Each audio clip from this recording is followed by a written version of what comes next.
बिस्मिल्लाहिर्रहमानिर्रहीम। Class 8th English, page number 265। आज हमारा जो टॉपिक है वो है स्टोरी। और स्टोरी कौन सी आपकी? आ ग्रीड इज़ अ कर्स। यही आपका मॉरल भी है और यही आपकी स्टोरी भी है।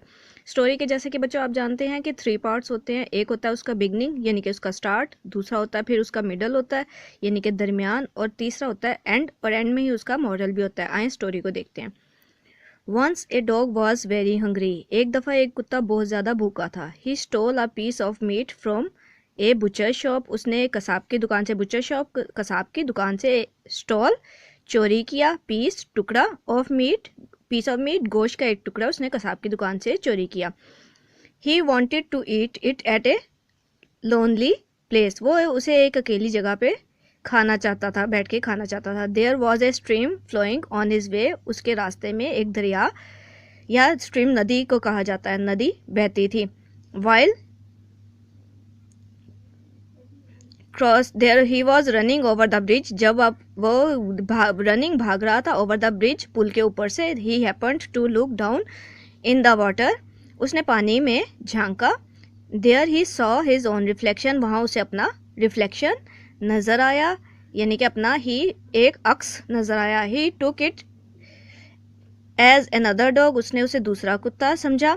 With a big piece of meat, जिसके मुंह में बड़ा सा गोश्त का टुकड़ा था। He decided to snatch that piece of meat as well. उसने वो गोश्त का टुकड़ा भी छीनने की का फैसला किया। डिसाइडेड, फैसला किया। He barked at him. वो उस पर भौंका। बार्ग्ड होता है भौंकना, ये सेकेंड फॉर्म ऑफ वर्ब है।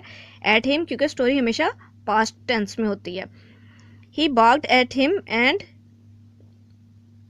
Jumped into the stream. वो उस पर भौंका और जंप लगा दिया, यानी कि छलांग लगा दी। इन द स्ट्रीम, नदी में छलांग लगा दी। His own piece of meat fell into the water and there he did not find any dog.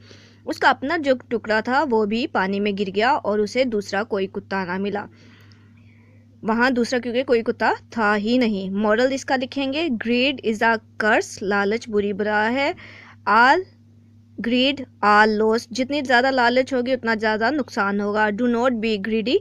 लालची नहीं होना चाहिए। ये तीनों में से आप कोई भी मॉरल लिख सकते हैं, लेकिन बेटर जो है वो ग्रीड इज़ अ कर्स है। यहाँ आपकी स्टोरी फिनिश हो गई। इसे आपने लिखना और याद करना है।